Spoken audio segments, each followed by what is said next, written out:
جیسے ہی اسرائیل حماس جنگ شروع ہوئی، امریکہ کی ہتھیار بنانے والی کمپنیز نے بڑی ڈٹائی سے اپنے انویسٹرز کو بتایا کہ اسرائیل کی یہ جنگ ہمارے بزنس کے لیے بہت فائدہ مند ہوگی۔ امریکہ کی ہتھیار بنانے والی کمپنیز کے لیے جنگ ایک بزنس بن چکا ہے اور یہ لوگ موت کے سوداگر ہیں۔ جیسے ہی امریکہ نے افغانستان اور عراق پر چڑھائی کی، لاک ہیڈ مارٹن کے سٹاک 900% تک اوپر چلے گئے۔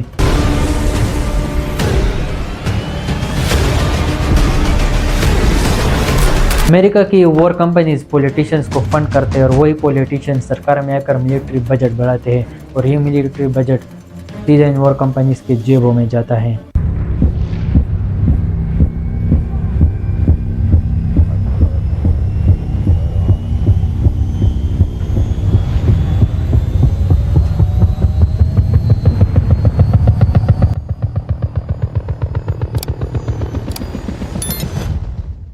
دوستو، اپنے امریکن پریزیڈنٹس کی سپیچ میں ایک بات سنی ہوگی۔ This is the call of a generation to help us all secure a future of peace. We'll be a strong and trusted partner for peace. We stand for the more lasting peace. Because there's nothing more important than peace. Donald Trump ہمیشہ پوری دنیا میں پیس کی بات کرتے ہیں۔ They ended 7 wars, and in all cases they were raging with countless thousands of people being killed. This includes Cambodia and Thailand, Kosovo and Serbia, the Congo and Rwanda, Pakistan and India. A vicious, violent war that was. Israel and Iran, Egypt and Ethiopia, and Armenia and Azerbaijan. It included all of them. Per reality کیا ہے؟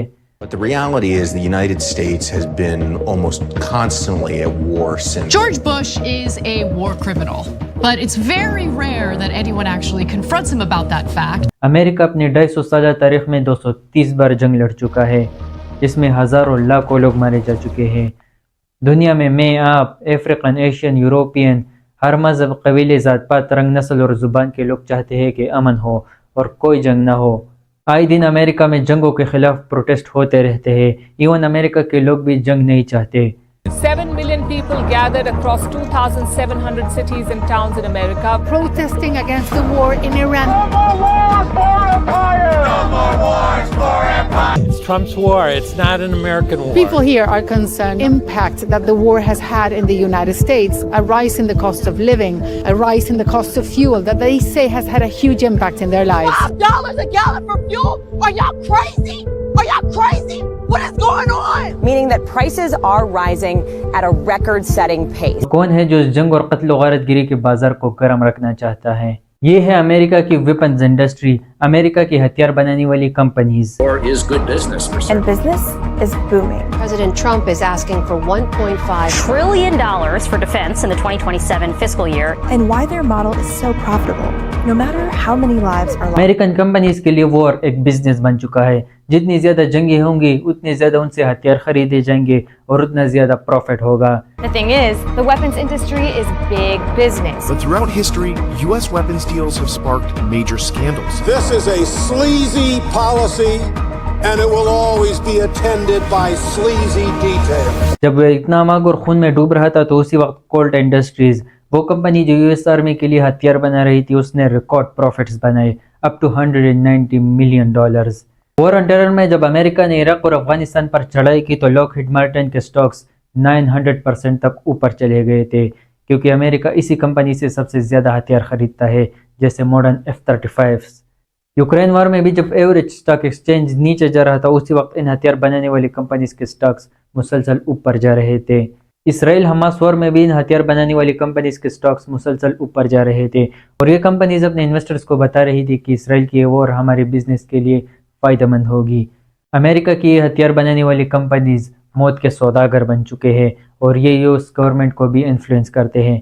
تو یہ جانتے ہیں کہ کیسے US companies جنگوں سے پیسہ بناتے ہیں اور ان سب کی شروعات کیسے ہوئی۔ آئیے جانتے ہیں یہ سب کچھ اس ویڈیو میں۔ Around the globe, conflict is on the rise, and the weapons fueling it are deadlier and more destructive than ever. The US weapons industry. What impact is it having on our world?